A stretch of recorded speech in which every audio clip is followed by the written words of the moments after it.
Hi students, welcome to RC Reddy IAS study circle. ఈరోజు మనం April current affairs discuss చేద్దాము.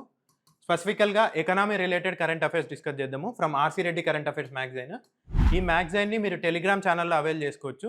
Telegram channel link డిస్క్రిప్షన్లో ఉంది. ఇప్పుడు first topic, India's foreign exchange reserves record హైకి reach కావడం జరిగింది. టోటల్గా ఇప్పుడు $728 billion worth foreign exchange reserves India దగ్గర ఉంది. So foreign exchange reserves manage చేసేది ఆర్బీఐ.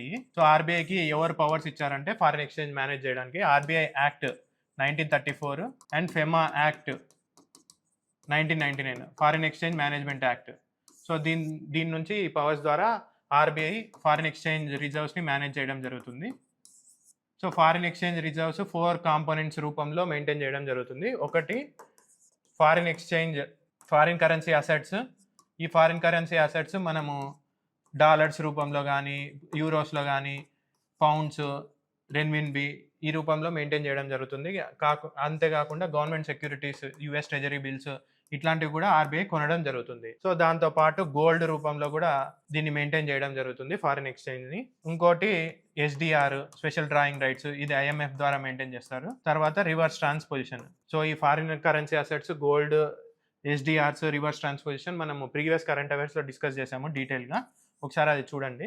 దాంతోపాటు ఈ ఫారిన్ ఎక్స్చేంజ్ని మనం ఎందుకు మెయింటైన్ చేస్తామంటే ఎకనామిక్ ఇన్స్టెబిలిటీ ఉన్నప్పుడు, లేకపోతే ఎక్స్చేంజ్ రేట్ వోలటైలిటీ ఉన్నప్పుడు, ఇంపోర్ట్ బిల్స్ని కవర్ చేయడానికి ఈ ఫారిన్ ఎక్స్చేంజ్ని యూస్ చేస్తాము. సో అందుకనే మనము ఈ ఫారిన్ ఎక్స్చేంజ్ని మెయింటైన్ చేయడం జరుగుతుంది. సో అంతేకాకుండా ఇక్కడ ఇంకా ఏం చెప్పారంటే ఆర్బీఐ రీసెంట్గా వేరియబుల్ రెపో రేట్ ఆక్షన్ ద్వారా 55,000 crores బ్యాంకింగ్ సిస్టంలోకి ఇంజెక్ట్ చేయడం జరిగింది. సో రెపో రేట్ అంటే మనము బ్యాంక్స్ ఆర్బీఐ నుంచి బారో చేసే రేటు. ఇది ఇప్పుడు ఇక్కడ ఏం చేసినారంటే 3-day వేరియబుల్ రెపో రేటు ద్వారా బ్యాంక్స్లోకి 55,000 crores ఇంజెక్ట్ చేయడం జరిగింది. ఇది ఇక్కడ చెప్పడం జరిగింది. ఇప్పుడు second topic, RBI open market operations conduct చేసి 50,000 crores బ్యాంకింగ్ సిస్టంలోకి ఇన్ఫ్యూజ్ చేయడం జరిగింది. సో ఓపెన్ మార్కెట్ ఆపరేషన్స్ అంటే ఆర్బీఐ గవర్నమెంట్ సెక్యూరిటీస్ని బై చేసి ఆర్ సెల్ చేసి బ్యాంకింగ్ సిస్టంలోకి లిక్విడిటీని ఇన్ఫ్యూజ్ చేయడం జరుగుతుంది, ఆర్ లిక్విడిటీని అబ్జర్వ్ చేసుకోవడం జరుగుతుంది. సో ఇది మానిటరీ పాలసీలో భాగంగా మనం డిస్కస్ చేయడం జరుగుతుంది. మానిటరీ పాలసీలో భాగంగా ఆర్బీఐ కొన్ని టూల్స్ యూజ్ చేస్తుంది అనమాట. ఒకటి క్వాంటిటేటివ్ టూల్స్, ఇంకోటి qualitative tools. So quantitative tools అంటే బ్యాంకింగ్ సిస్టంలోకి మనీని ఇన్ఫ్యూజ్ చేయడమా లేకపోతే మనీని అబ్జర్వ్ చేసుకోవడమా అనేది చేయడం జరుగుతుంది. దీంట్లో ఏమేమి టూల్స్ యూజ్ చేస్తారంటే క్వాంటిటేటివ్ టూల్స్లో repo rate, reverse repo rate, so standing deposit facility, CRR, SLR, so marginal standing facility. So ఇట్లాంటివన్నీ యూజ్ చేసి బ్యాంకింగ్ సిస్టంలోకి క్యాపిటల్ ఇన్ఫ్యూజ్ చేయడమా లేకపోతే అబ్జర్వ్ చేసుకోవడమా అనేది జరుగుతుంది. సో క్వాంటిటేటివ్ అంటే moral suasion, market action, margin requirements, priority sector lendings, ఇవన్నీ క్వాంటిటేటివ్ మానిటరీ టూల్స్లో భాగంగా డిస్కస్ చేయడం జరుగుతుంది. సో ఆర్బీఐ ఇట్లా చేయడం వల్ల ఇన్ఫ్లేషన్ని కంట్రోల్ చేయడము, ఎకనామిక్ గ్రోత్ని బూస్ట్ చేయడం జరుగుతుంది. సో ఇక్కడ ఏం చేసినారంటే ఓపెన్ మార్కెట్ ఆపరేషన్స్. సో ఇక్కడ ఓపెన్ మార్కెట్ ఆపరేషన్స్లో ఏం చేస్తారంటే గవర్నమెంట్ సెక్యూరిటీస్ ఉంటాయి కదా, గవర్నమెంట్ సెక్యూరిటీస్ని ఆర్బీఐ ఒకవేళ బై చేస్తే లిక్విడిటీ తగ్గుతుంది. సో బ్యాంకింగ్ సిస్టమ్ నుంచి లిక్విడిటీ లేకపోతే మార్కెట్ నుంచి లిక్విడిటీ తగ్గడం జరుగుతుంది. అంటే మనీ ఉండదు, ఎందుకంటే ఆర్బీఐ బై చేసుకోవడం జరుగుతుంది కాబట్టి గవర్నమెంట్ సెక్యూరిటీస్ వాళ్ళకి ఇచ్చి మనీ సిస్టమ్ నుంచి తీసుకోవడం జరుగుతుంది. సో లిక్విడిటీ అబ్జార్ప్షన్ చేసుకోవడం జరుగుతుంది. సో లిక్విడిటీ అబ్జార్ప్షన్ చేసుకోవడం వల్ల బ్యాంకింగ్ సిస్టంలో మనీ తగ్గుతుంది. మనీ తగ్గడం వల్ల లెండింగ్ రేట్స్ అనేవి ఎక్కువ అవుతుంది. వాళ్ళ దగ్గరనే డబ్బులు తక్కువ ఉంటే లెండింగ్ రేట్స్ ఇంకా ఎక్కువకి ఇస్తారు కదా, సో ఇంట్రెస్ట్ రేట్స్ ఎక్కువ అవుతుంది అనమాట. సో దాని ద్వారా ఏంటంటే ఇన్ఫ్లేషన్ని కంట్రోల్ చేస్తుంది. సో మనీ తక్కువ ఉంటే ఇన్ఫ్లేషన్ని కూడా కంట్రోల్ చేస్తుంది కదా మార్కెట్లో. సో అదేవిధంగా ఇన్ఫ్లేషన్ అనేది కంట్రోల్ అవుతుంది. సో ఒకవేళ ఇంకా ఏం చేస్తుందంటే గవర్నమెంట్ సెక్యూరిటీస్ని సెల్ చేయొచ్చు. సెల్ చేయడం వల్ల మార్కెట్ నుంచి గవర్నమెంట్ సెక్యూరిటీస్ అబ్జర్వ్ కావడం జరుగుతుంది. దాని ద్వారా ఏంటంటే లిక్విడిటీ ఇన్ఫ్యూజ్ చేయడం జరుగుతుంది. లిక్విడిటీ ఇన్ఫ్యూజ్ చేయడం వల్ల మనీ ఎక్కువ అవైలబుల్గా ఉంటుంది కాబట్టి ఇంట్రెస్ట్ రేట్స్ తగ్గుతాయి. ఇంట్రెస్ట్ రేట్స్ తగ్గడం వల్ల చాలామంది తీసుకోవచ్చు, అంటే ఎంటర్‌ప్రెన్యూర్స్ కానీ, హౌస్ హోల్డ్స్ కానీ మనీ బారో చేసుకోవచ్చు. తద్వారా ఎకనామిక్ గ్రోత్ బూస్ట్ అవుతుంది. సో సేమ్ అదే విధంగా ఇక్కడ ఓపెన్ మార్కెట్ ఆపరేషన్స్ కండక్ట్ చేసి 50,000 crores వర్త్ రూపీస్ బ్యాంకింగ్ సిస్టంలోకి ఇన్ఫ్యూజ్ చేయడం జరిగింది. ఎందుకంటే లిక్విడిటీ తద్వారా బూస్ట్ అయ్యి ఎకనామిక్ గ్రోత్ ఇంక్రీజ్ కావడానికి. ఇప్పుడు థర్డ్ టాపిక్, జీడిపిని అక్యురేట్గా ఎస్టిమేట్ చేయడానికి కొత్త బేస్ ఇయర్ని తీసుకొని రావడం జరిగింది. కొత్త బేస్ ఇయర్ వచ్చేసి 2022-2023. Previous base year 2011-12. దీన్ని రీప్లేస్ చేస్తూ కొత్త బేస్ ఇయర్ని తీసుకురావడం జరిగింది.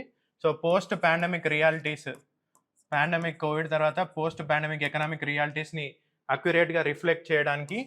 ఇంకోటి మోడర్న్, సో మన ఎకనామీ స్ట్రక్చరల్ చేంజెస్ జరుగుతున్నాయి కదా, 2011-2012 నుంచి 2023 వరకు చాలా స్ట్రక్చరల్ చేంజెస్ అనేవి జరిగినాయి. దాన్ని కూడా రిఫ్లెక్ట్ చేయడానికి ఈ కొత్త బేస్ ఇయర్ని తీసుకురావడం జరిగింది.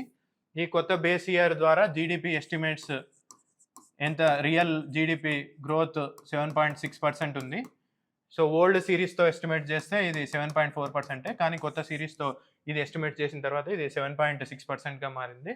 సో దాంతోపాటు మనకు ఫిజికల్ డెఫిసిట్ 4.51% అండ్ డెప్ట్ టు జీడిపి రేషియో 57.5%. సో కొత్త జీడిపి ఎస్టిమేట్స్ ద్వారా దీన్ని ఫైండ్ అవుట్ చేయడం జరిగింది, కొత్త ఫిగర్స్ని. సో జీడిపి చేంజింగ్ రియాలిటీస్ని ఇది రిఫ్లెక్ట్ చేస్తుంది. అక్యురేట్గా జీడిపి ఫిగర్స్ని తీసుకోవడం జరుగుతుంది దీని ఎస్టిమేషన్ కోసం. తర్వాత ఇన్ఫార్మల్ సెక్టార్ని అకామిడేట్ చేయడానికి యాన్యువల్ సర్వే ఆఫ్ అన్ఇన్కార్పొరేటెడ్ ఎంటర్ప్రైజెస్ని కూడా తీసుకోవడం జరుగుతుంది. దాంతోపాటు డబుల్ డిఫ్లేషన్ యొక్క రోల్ని కర్బ్ చేయడానికి మ్యానుఫ్యాక్చరింగ్, అగ్రికల్చర్ సెక్టార్లో ఈ డబుల్ ఇన్ఫ్లేషన్ రోల్ ఉంటుంది. ఇది మనం ప్రీవియస్ కరెంట్ అఫైర్స్లో డిస్కస్ చేసాము. సో దీన్ని కర్బ్ చేయడానికి కూడా ఈ కొత్త బేస్ ఇయర్ యూజ్ అవుతుంది. సో అక్యురేట్ ఫిగర్స్ యూజ్ అవుతున్నాయని చెప్పుకోవచ్చు. సో దాంతోపాటు ఇంకా చేంజింగ్ రియాలిటీస్ కూడా ఇది అక్యురేట్గా క్యాప్చర్ చేస్తుందని చెప్పుకోవచ్చు ఈ జీడిపి బేస్ ఇయర్ చేంజ్ చేయడం వల్ల. ఇప్పుడు ఫోర్త్ టాపిక్, నిధి చిబ్బర్ని ఇంటరిమ్ CEO ఆఫ్ నీతి ఆయోగ్గా అపాయింట్ చేయడం జరిగింది. ఇది అపాయింట్మెంట్ కమిటీ ఆఫ్ క్యాబినెట్ ఈ ఇంటరిమ్ CEOగా నిధి చిబ్బర్ని అపాయింట్ చేయడం జరిగింది. ప్రీవియస్గా మనకు BVR సుబ్రహ్మణ్యం ఉండేవాడు, అతను టెన్యూర్ కంప్లీట్ అయిన తర్వాత అపాయింట్మెంట్ కమిటీ నిధి చిబ్బర్ని ఇంటరిమ్ CEOగా అపాయింట్ చేయడం జరిగింది. ఇప్పుడు నీతి ఆయోగ్ గురించి డిస్కస్ చేస్తే, నీతి Aayog 2015 January 1 through cabinet resolution దీన్ని ఫామ్ చేయడం జరిగింది. సో అందుకనే it is neither constitutional Nar statutory body, అంటే కాన్స్టిట్యూషన్ ద్వారా దీన్ని ఏర్పాటు చేయలేదు, ఆర్ ఎనీ స్టాట్యూట్ ఆర్ లా ద్వారా ఆర్ యాక్ట్ ద్వారా దీన్ని ఏర్పాటు చేయడం జరగలేదు.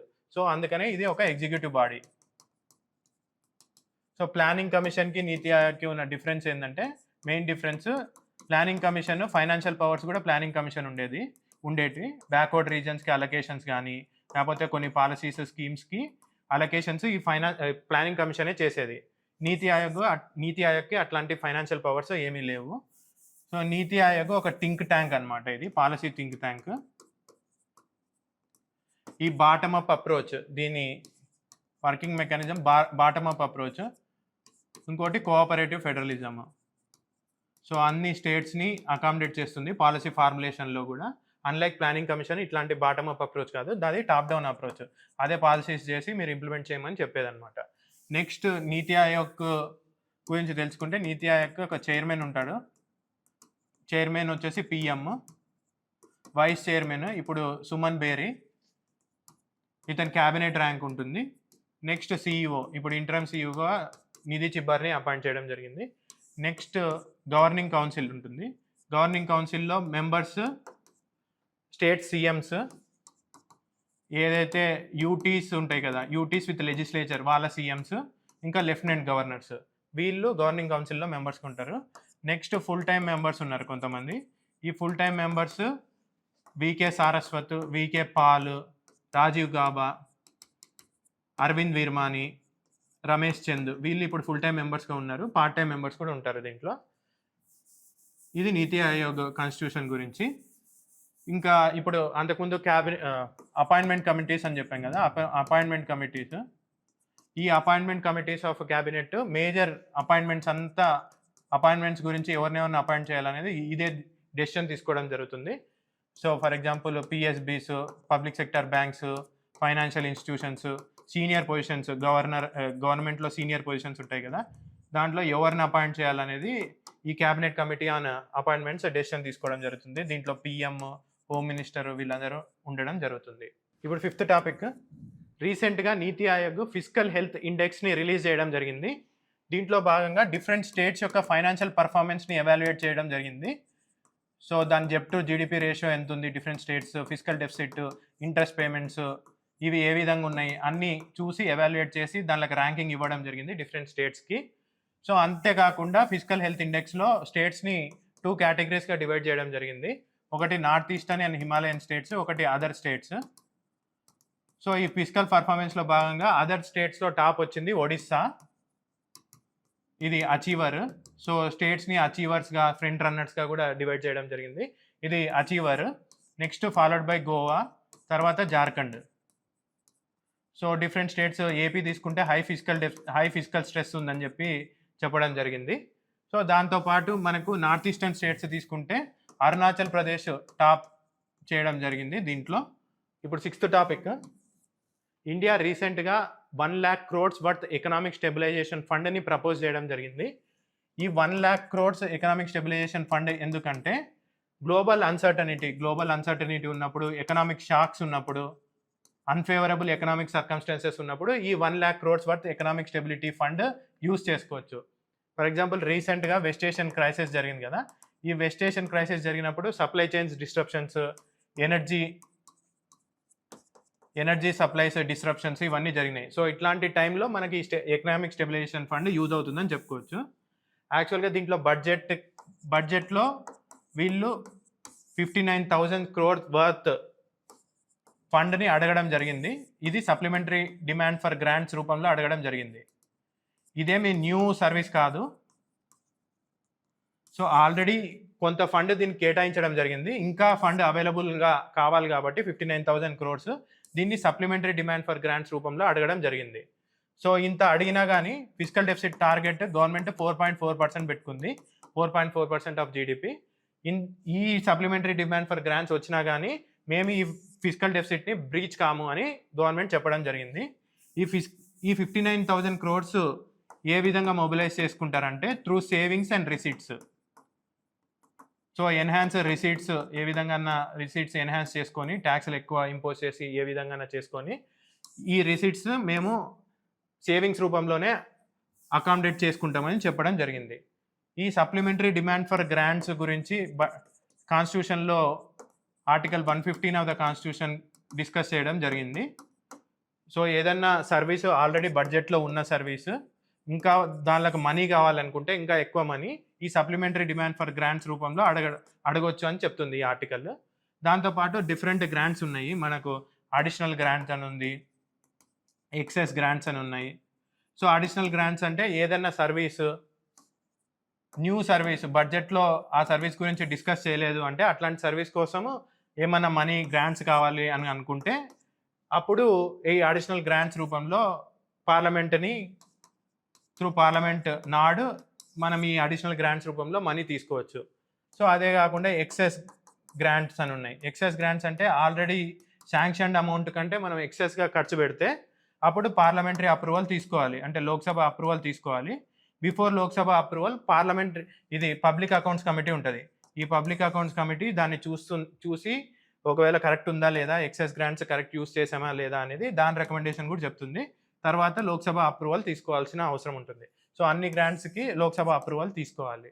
ఇప్పుడు 7th టాపిక్, రీసెంట్గా యూనియన్ క్యాబినెట్ భవ్య స్కీమ్కి అప్రూవల్ ఇవ్వడం జరిగింది. టోటల్ అలొకేషన్ వచ్చేసి 33,000 crores అలొకేట్ చేయడం జరిగింది. భవ్య స్కీమ్ అంటే భారత్ ఔద్యోగిక్ వికాస్ యోజన. టోటల్గా 100 ఇండస్ట్రియల్ పార్క్స్ డెవలప్ చేయాలి బై 2032. సో ఈ 100 ఇండస్ట్రియల్ పార్క్స్ టోటల్గా అన్ని states, union territories total 33,000 to 34,000 acresలో ఈ ఇండస్ట్రియల్ పార్క్స్ని డెవలప్ చేయడం జరుగుతుంది. సో మినిమం ఇండస్ట్రియల్ పార్క్ని డెవలప్ చేయాలంటే 100 acres to 1000 acres. North eastern స్టేట్స్లో రిలాక్సేషన్ ఉంది. 25 ఎకర్స్లో industrial parks, north eastern states, hilly స్టేట్స్లో 25 ఎకర్స్లో ఇండస్ట్రియల్ పార్క్ని ఎస్టాబ్లిష్ చేసుకోవచ్చు. ఈ industrial parks plug and play infrastructure మొత్తం ప్రొవైడ్ చేస్తుంది. సో అంటే నువ్వు వచ్చేసి ఫ్యాక్టరీని అక్కడ ఎస్టాబ్లిష్ చేసుకోవచ్చు, మ్యానుఫ్యాక్చరింగ్ స్టార్ట్ చేసుకోవచ్చు. సో దీనివల్ల ఏంటంటే is of doing business increase అవుతుంది, మ్యానుఫ్యాక్చరింగ్ గ్రోత్ బూస్ట్ వస్తుంది. సో హ్యాజిల్ ఫ్రీ ఎన్వైరన్మెంట్లో మీరు బిజినెస్ యాక్టివిటీ స్టార్ట్ చేసుకోవచ్చు. So industrial parks state of the art infrastructure provide చేస్తుంది, యూటిలిటీస్ ప్రొవైడ్ చేస్తుంది. సో పవర్, ఎలక్ట్రిసిటీ, డ్రైనేజ్ ఇవన్నీ ముందే ప్రొవైడ్ చేయడం జరుగుతుంది. సో దాంతోపాటు మీరు మ్యానుఫ్యాక్చరింగ్ అక్కడే చేసుకోవచ్చు. సో ఫ్యాక్టరీ షెడ్స్ కూడా ఉంటాయి, మీరు కావాలనుకుంటే అక్కడ ఫ్యాక్టరీ షెడ్స్లో ప్లగ్ అండ్ ప్లే రూపంలో మ్యానుఫ్యాక్చరింగ్ ఫెసిలిటీ స్టార్ట్ చేసుకోవచ్చు. ఏదైనా ల్యాండ్ కావాలంటే ల్యాండ్ కూడా ప్రొవైడ్ చేయడం జరుగుతుంది ఈ ఇండస్ట్రియల్ పార్క్స్లో. దీన్ని ఇంప్లిమెంట్ చేసే agency national industrial corridor development corporation, DPIIT అండర్లో ఇది వర్క్ చేయడం జరుగుతుంది. ఇప్పుడు 8th topic, 24 states and union territories VBG RAMG స్కీమ్కి అలొకేషన్స్ చేయడం జరిగింది. ఈ విబిజీ రామ్జీ అంటే Viksit Bharat guarantee for Rozgar and Ajeevika mission Gramin. ఈ స్కీమ్ యాక్ట్ రూపంలో వచ్చింది 2025లో. సో దీంట్లో భాగంగా స్టేట్స్ 40% ఆఫ్ ద ఎక్స్పెండిచర్ వాళ్ళు అలొకేట్ చేయాలి, సెంటర్ 60% చేస్తుంది. Relaxation north eastern states, Himalayan states and Jammu కాశ్మీర్కి relaxation కూడా ఉంది. సో ఈ VBG Ramji MGNREGA national Mahatma Gandhi national rural employment ప్రోగ్రామ్ని రీప్లేస్ చేస్తూ ఈ విబిజీ రామ్జీ యాక్ట్ తేవడం జరిగింది. దీంట్లో భాగంగా మనకు 100 నుంచి అంతకుముందు 100 days ఎంప్లాయ్మెంట్ గ్యారంటీ ఉండేది మహాత్మా గాంధీ ప్రోగ్రాంలో. ఇప్పుడు దీన్ని ఎన్హాన్స్ చేస్తూ 125 days ఎంప్లాయ్మెంట్ గ్యారంటీ ప్రోగ్రామ్. ఇది 125 days manual work, unskilled work ఎవరైతే విల్లింగ్గా ఉన్నారో అట్లాంటి వాళ్ళకు ఇది ఎంప్లాయ్మెంట్ ఆపర్చునిటీస్ ప్రొవైడ్ చేస్తుంది. ఇది ఒకటి. నెక్స్ట్ 60 days, అంతకుముందు ఎంజీఎన్ఆర్జీ యాక్ట్లో, మహాత్మా గాంధీ యాక్ట్లో ఇది లేకుండా 60 days పీరియడ్. ఈ పీరియడ్లో స్టేట్స్ నోటిఫై చేస్తాయి ఈ 60 days. ఈ పీరియడ్లో మనకు ఎంప్లాయ్మెంట్ ఆపర్చునిటీ ఏమి ఉండదు, ఎందుకంటే ఫార్మర్స్కి లేబర్ షార్టేజెస్ ఉంటాయి కాబట్టి ఈ ఎంజీఎన్ఆర్జీ యాక్ట్లో అదొక ప్రాబ్లం ఉండేది. సో ఇప్పుడు ఫార్మర్స్కి సోయింగ్ సీజన్లో, హార్వెస్టింగ్ సీజన్లో లేబర్ అవైలబిలిటీ ఉండడానికి ఈ యాక్ట్ 60 days పీరియడ్, ఈ పీరియడ్లో ఎంప్లాయ్మెంట్ ఆపర్చునిటీస్ ఏమి ప్రొవైడ్ చేయరు. సో స్టేట్స్ ఆ 60 days పీరియడ్ని నోటిఫై చేయొచ్చు, సోయింగ్ పీరియడ్, హార్వెస్టింగ్ పీరియడ్ తీసుకొని. దాని తర్వాత మేజర్గా 4 ప్రయారిటీ ఏరియాస్కి ఇది ఫోకస్ చేయడం జరుగుతుంది. ఒకటి water security, next climate resilience,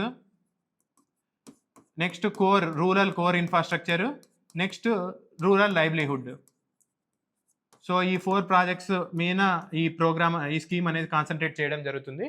ఈ ప్రాజెక్ట్స్ ఏవైతే తీసుకుంటున్నారో ఈ స్కీమ్ కింద భాగంగా దీన్ని Viksit Bharat national rural infrastructure stack రూపంలో దీన్ని ఇంక్లూడ్ చేయడం జరుగుతుంది. ఇప్పుడు 9th topic, core sector growth 2.3% slow అయిందని చెప్తున్నారు ఫిబ్రవరిలో. ఈ కోర్ సెక్టార్ ఇండస్ట్రీస్ చాలా ఇంపార్టెంట్ రోల్ ప్లే చేస్తాయి, ఎందుకంటే బేసిక్ ఇన్పుట్స్ వేరే సెక్టార్స్కి ranging from small scale to large scale manufacturing sectors వరకు ఏదైనా బేసిక్ ఇన్పుట్స్ కావాలనుకుంటే ఈ కోర్ సెక్టారే సప్లై చేయడం జరుగుతుంది. సో అందుకనే ఇది చాలా ఇంపార్టెంట్ రోల్ ప్లే చేస్తుందని చెప్పుకోవచ్చు ఇండస్ట్రియల్ డెవలప్మెంట్లో. ఈ కోర్ ఇండస్ట్రీస్ యొక్క combined weightage index of industrial ప్రొడక్షన్లో 40.27%. Ranked by their weight they include refinery products యొక్క weightage 28%, electricity, steel, coal, crude oil, natural gas, cement and fertilisers, different core industry of industrial ప్రొడక్షన్లో. ఇప్పుడు 10th topic, RBI 55,000 crores banking సిస్టంలోకి inject చేయడం జరిగింది through 3-day variable repo rate option. ఈ 3-day variable repo rate option ద్వారా 55,000 crores RBI banking సిస్టంలోకి inject చేయడం జరిగింది. ఇది మనం ఫస్ట్ టాపిక్లోనే డిస్కస్ చేసాం.